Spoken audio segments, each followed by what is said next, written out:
Like WWF Sassy Ambassador Hayden Quinn, Woolworths is committed to procuring seafood from sustainable fisheries and responsible farming operations. Last night's episode saw him cook with Sassy green-listed oysters in Knysna, and that inspired Hilary to reach for the shellfish. Hilary's been putting me through the paces in the kitchen over the past couple of weeks, and you can catch up with her every Sunday in the Sunday Times Food Weekly. Another chef you can catch up with is Hayden Quinn, and in the spirit of last night's show where he conquers his fear of heights, or at least tries to, I'm going to try and conquer a previously untouched delicacy, oysters.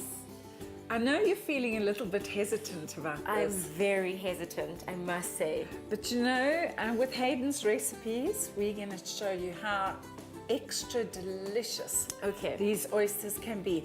I believe Hayden enjoys his oysters with a little lemon juice and black pepper, but he's got really creative and shared 3 very different recipes. And once those are topped with all these beautiful things, you are going to love them. I hope I do. I entrust myself to your capable hands. So where do we begin? Let's start with a sort of very traditional, this is a French recipe, which is shallot, which is a much smaller onion, not as fierce as a normal onion, finely chopped, to which some red wine vinegar has been added. To that, I'm going to add a dash of white wine vinegar. So we've got the balance of the red and the white wine vinegar. A generous amount of pepper. I see I've been quite generous with the pepper, so maybe I'll do 2 pinches of salt to balance it off.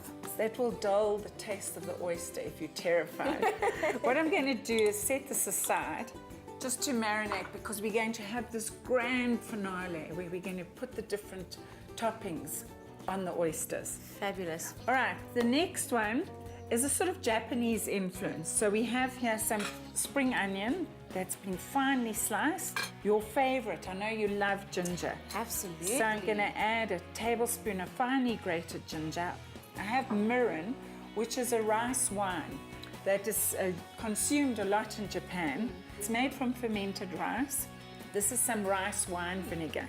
Have a sniff. It looks similar to the mirin, but this is much tartar. Yeah. Dash of that. Quite pungent. This I know is going to be my favorite. These flavors look amazing. Oh, those already. are your favorite kinds of flavor. Just mix it all together, and a squeeze of lemon juice just gives it that lovely fresh zing. And stir it all around. Just going to allow that to sit, to mellow beautifully. All these good flavors coming together. And now we're going to do a sort of Thai influence. An interesting one, because we're going to use tomatoes, which I'm going to grate. And now we're going to add all those lovely, exciting sort of Thai influence flavors. Finely chop fresh coriander and red chilies to taste. Remember to remove the fiery seeds. Add a generous squeeze of lime juice and give the mixture a good stir. You know, Hilary, what I love about all of these ingredients is that they seem quite well traveled. I mean, we have Japanese, we have Thai influences, and we have French influences. So it definitely seems like this medley of ingredients is definitely well traveled. Kind of like Hayden, you know. Last night he actually traveled through the tops of trees, which I thought was quite lovely, actually. He did the canopy tour in the Tsitsikamma forest. I'm amazed because he's got such a fear of heights, and he really seems to have conquered this. Oh, he is, and good for him. Now, crucial to this topping is some lemongrass. I don't know if you've ever come across lemongrass. It's like a bamboo, and as you smell it, it's got that wonderful sort of lemony flavor. But because it's quite sort of woody, you need to slice it quite thinly into thin circles. Oh, thin circles, okay. Yeah.